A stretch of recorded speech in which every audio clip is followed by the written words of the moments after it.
Nous, on est un peu triste parce que Raymond Côté n'a pas été élu, bien sûr. Ben, on suivait sa campagne de près. Mais en fait, et Georges Goma non plus, dans Lévis. On lui parlera tout à l'heure à Georges Goma parce qu'il a fait une campagne extraordinaire, ainsi que Raymond d'ailleurs.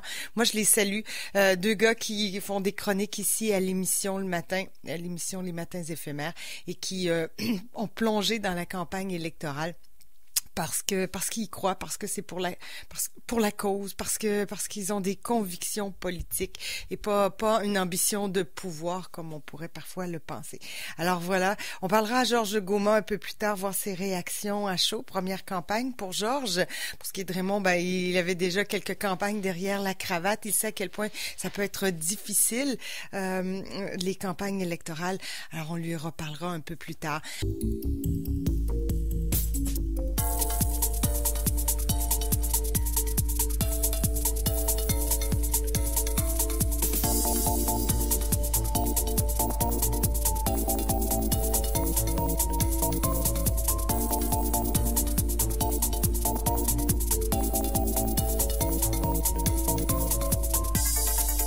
Poursuit cette édition des Matins éphémères du mardi 2 octobre. Je m'appelle Caroline Stephenson et vous êtes sur les ondes de CKRL 89.1.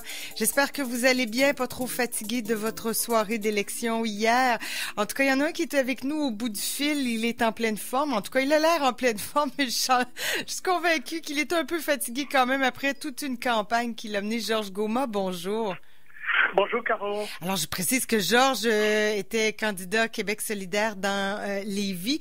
Quelle belle campagne, Georges. Bon, évidemment, on s'attendait à un balayage caquiste, là, mais quand même, t'as fait une super belle campagne, Georges. Quelles sont tes impressions comme ça au lendemain de veille, si on peut dire? Écoute, c'est quand même des impressions de satisfaction, Caroline. Ben, j'imagine. Déjà, avant de parler de ma satisfaction, il faut quand même remercier les vainqueurs de cette élection, c'est-à-dire la CAQ qui était quand même donnée vainqueur. Et puis ça fait très longtemps qu'ils travaillent là-dessus. Et puis c'est toutes mes félicitations pour M. Legault et puis son équipe. Et avant toute chose aussi, je voudrais remercier quand même les populations de Lévis. Oui. Caro. Oui. Là, c'est très, très, très important. Écoute, je t'ai peut-être pas attendu, c'est un petit parachutage aussi à Lévis. C'est vrai que professionnellement, j'ai des attaches là-bas.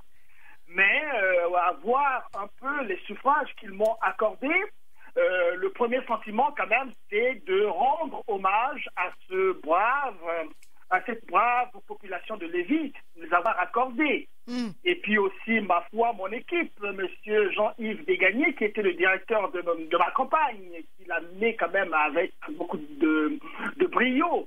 Et toute l'équipe, d'ailleurs, Michel Lamy, que je voudrais aussi remercier sincèrement, parce que c'était quand même au niveau de la logistique, c'est lui qui a tenu les choses.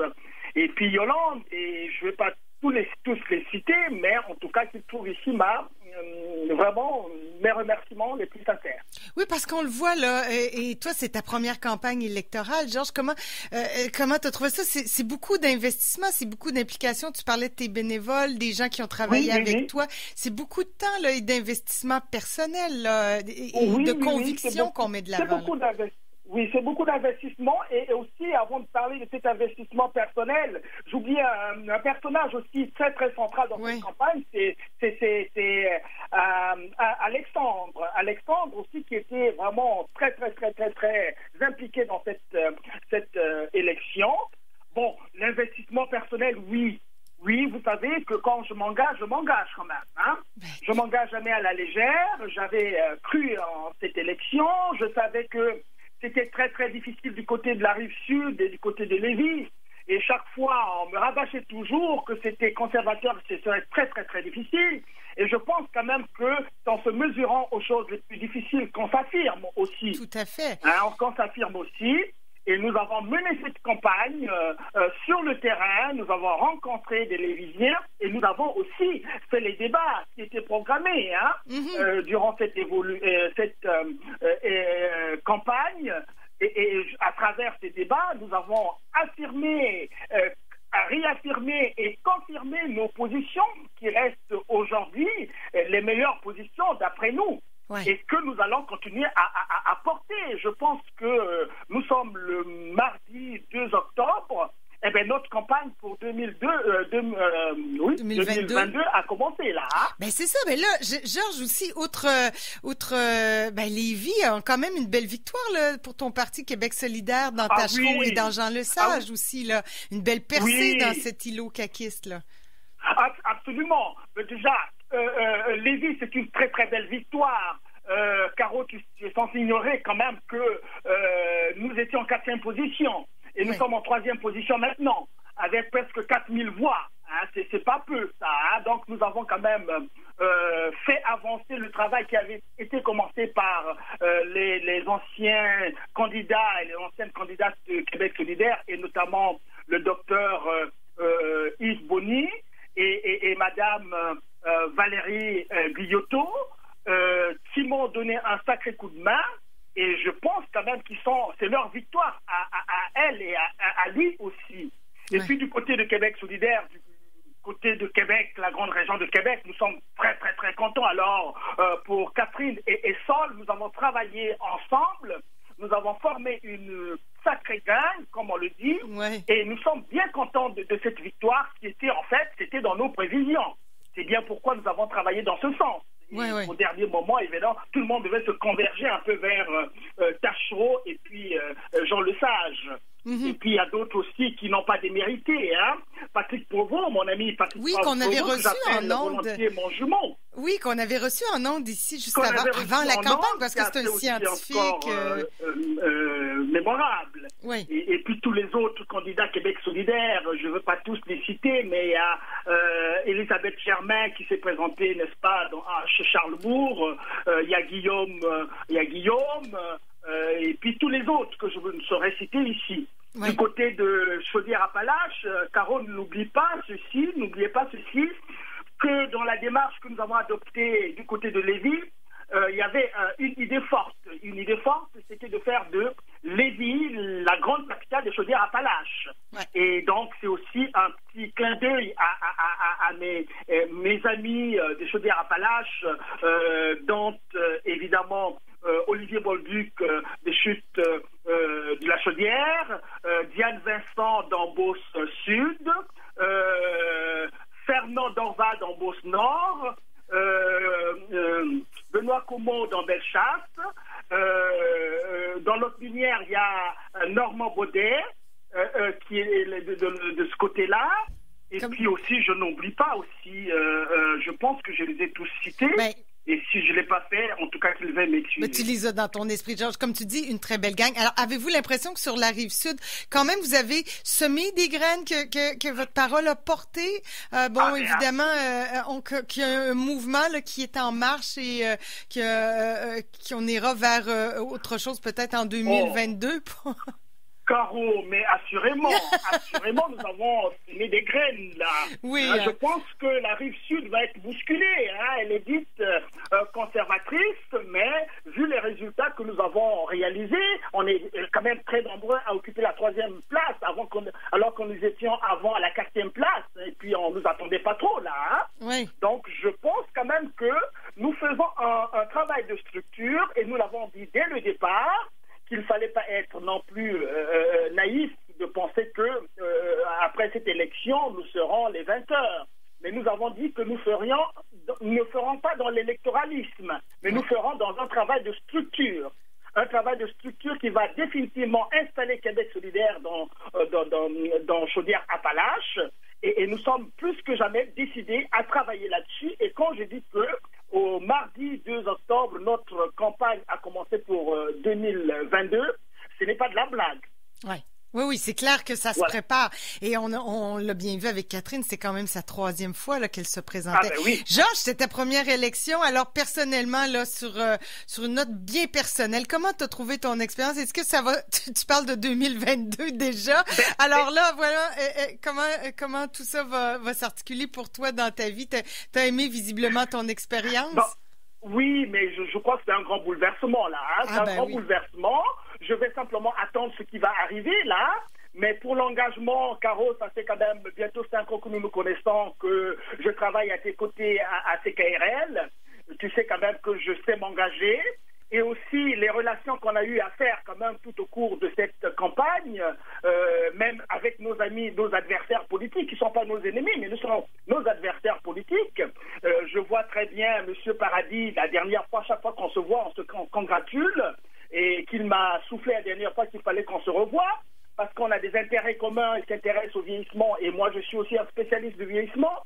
Donc même étant dans des partis différents, je pense quand même que la démocratie exige qu'à un certain moment, que nous parlions, que nous réfléchissions ensemble et que ceux qui sont au pouvoir, que nous les encourageons à faire des choses.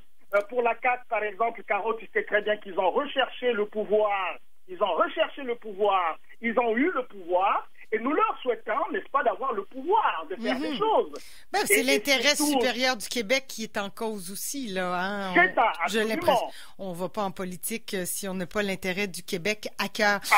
Effectivement, peu importe le parti. Hein? Après, bon, c'est des divergences politiques, mais bon, il y aura quand même quelques voix dans Québec pour dire haut et fort le point de vue de Québec solidaire. Bon, absolument. Georges... Est-ce que je peux encore placer un petit mot, Caro? Ben, vas-y. Ben, écoute, non, c'était simplement pour dire que j'ai écouté M. Legault, par exemple. Hein, ouais. Il a mis l'accent, après, dans son discours de victoire, il a mis l'accent sur les questions d'environnement, par exemple. Hein. Ça, c'est des questions quand même que Québec solidaire était pratiquement le seul parti à porter très, très, très haut. Et quand j'entends M. Legault désormais mettre ces problèmes-là au devant, je suis bien content. Et nous, à Québec solidaire, nous serons très, très, très attentifs à cela.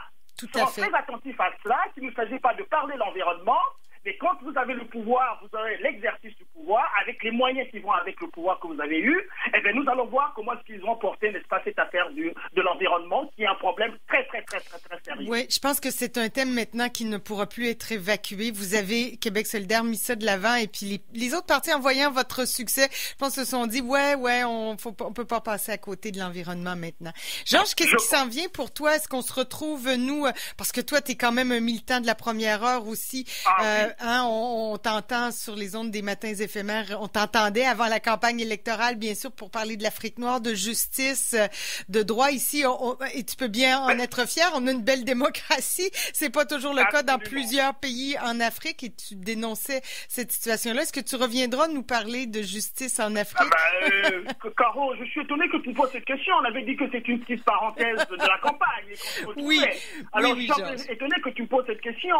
Alors, je vais te dire ceci, Caro. Oui. C'est pour avoir une réponse. Je reviens encore sur mon expérience de cette campagne, mais c'est une expérience extraordinaire. Je me suis enrichi. Sans oublier quand même que je viens d'Afrique, où malheureusement la liberté démocratique est un luxe extraordinaire, inaccessible pratiquement. On a beaucoup parlé d'Afrique, on a parlé du Congo-Brazzaville. Sassou Nguesso est toujours au pouvoir, continue à massacrer les gens au pouvoir. Mais ce que j'ai vécu, Caro, c'est formidable. C'est un apprentissage extraordinaire. Et puis le plaisir que j'ai senti à voir la démocratie se dérouler. Hier, nous avons, avec mon directeur de campagne, M. Jean-Yves Desgagnés, nous avons fait le tour de tous les bureaux de vote. Mais le respect d'abord qu'on vous accorde, c'est M. Goma. Les gens qui sont en train d'officier les élections se lèvent pour dire bonjour. Oui. Mais ça, c'est quand même quelque chose qui vous bouscule, n'est-ce pas, les sentiments. Il faut dire, mon Dieu, mais qu'est-ce que la démocratie a du beau.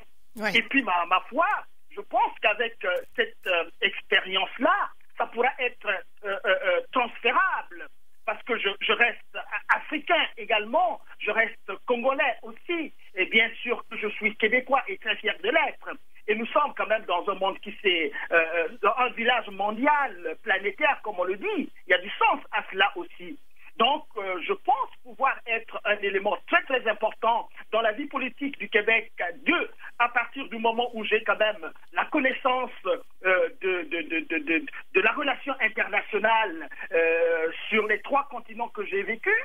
Et je pense qu'il faudra avancer aussi l'idée qu'au Québec, le Québec doit être délocalisé, délocaliser davantage. Essayer de voir un peu ce qui se passe à l'extérieur. Regarde un peu l'histoire de l'immigration.